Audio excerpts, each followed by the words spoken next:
Tatanungin lang kita. At gusto kong isipin mo to ng mabuti bago ka sumagot. Ilang beses mo nang nasabi sa staff mo yung eksaktong parehong instruction? Imagine mo lang. Yung parehong instruction, na parehong correction, na parehong ganito dapat yung gagawin mo, na sinabi mo sa iba't ibang tao, sa iba't ibang araw, sa iba't ibang branch, pareho lang yung sinasabi mo, pareho lang yung pagod mo, parehong ikaw din yung gumagawa. Ito yung problema. Hindi ka nagtatayo ng negosyo. Inuulit mo lang yung negosyo. Paulit-ulit sa bawat branch, sa bawat bagong hire, at sa bawat franchisee na papasok. At yung oras na inuubos mo sa pag-uulit-ulit ng mga bagay-bagay na dapat nakasulat na, yun yung pinakamahal na resource na nasasayang. Diba? So, hindi pera, kundi oras mo yung nasasayang. May dalawang klaseng business owner. Yung una, yung mismong business owner, siya yung negosyo. Kapag wala siya, walang negosyo. Lahat ng desisyon kailangan dumaan sa kanya. Yung pinakamahalagang proseso, nasa utak niya. Wala sa papel, wala sa sistema. Yung pangalawa naman, ito yung system builder. Nagtatayo siya ng makina. Kaya kahit umalis siya, day-to-day operations, umaandar pa rin yung makina. Yung sistema na nagpapatakbo sa negosyo, hindi yung presensya niya. Para magpa-franchise ka ng negosyo mo, para magkaroon ka ng karapatang maningil ng franchise fee at ibenta yung brand mo, kailangan mo mag-shift mula sa business owner papuntang system builder. At alam kong dito natatakot yung marami sa atin. Lalo na yung mga sanay na sila yung nagko-control sa lahat ng mga bagay-bagay. Sanay sila yung nagdedesisyon, sila yung standard ng quality, pero real talk, hindi ikaw ang franchisee mo. Hindi nila kayang basahin yung nasa isip mo. Hindi nila malalaman kung ano dapat yung gagawin kung hindi ito nakasulat. Gagawa lang sila base sa kung ano yung nakasulat. Kaya, ang tanong ko sa'yo, nakadocument na ba sa papel lahat ng kailangan nilang malaman? May share akong kwento sa inyo. So, may nakausap kaming client namin dati. May franchise system na siya.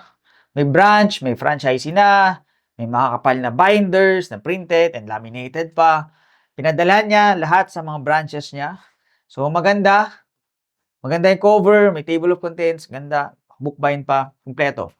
After 1 year, binisita namin yung isa sa mga branches nila. Hinanap namin yung magandang binder. Alam mo kung nasan na siya? Nakatambak na, nakatago sa drawer. So, sa likod ng bodega.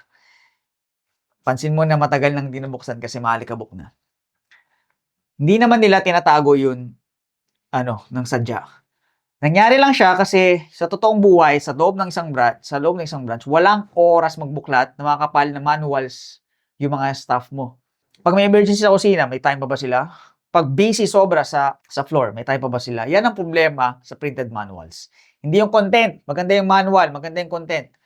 Pero, yung format, yung problema. Sa panahon ngayon, dapat kayang i-access ng franchisee, ng kahit sinong staff, yung system mo sa phone nila.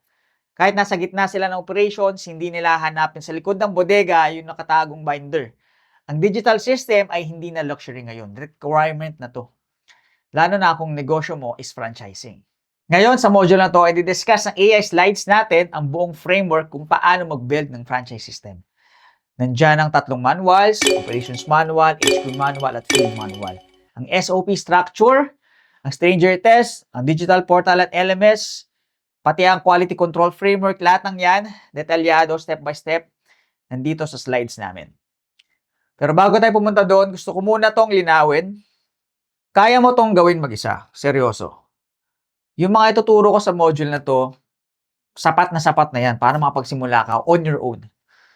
Pero alam namin yung reality. May pinapatakbo kang negosyo. May minamanage kang tao. May mga customers kang sinerservan. May operations ka na binabantayan araw-araw.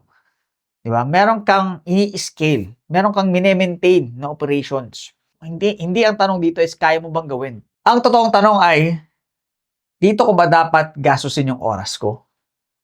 O sa mga bagay na mas magpapalaki ng negosyo ko? So sa dulo ng module to, may papakita kaming options para sa mga napag-decide na ayaw nila tong gawin mag-isa. Gusto nila lang itayo ng tama, mabilis at hindi kailangan i-micromanage lahat. Kung ganyan ang mindset mo ngayon, tapusin mo lang tong module na to, sagutan mo yung worksheets at pakinggan mo yung mga sasabihin mo sa dulo. Mayroon kaming solusyon para sa'yo. Alright, sige, ibigay na natin yung framework. Pag-aralan natin kung ano talaga ang laman ng isang franchise system at kung paano ito itatayo ng tama para sa brand mo.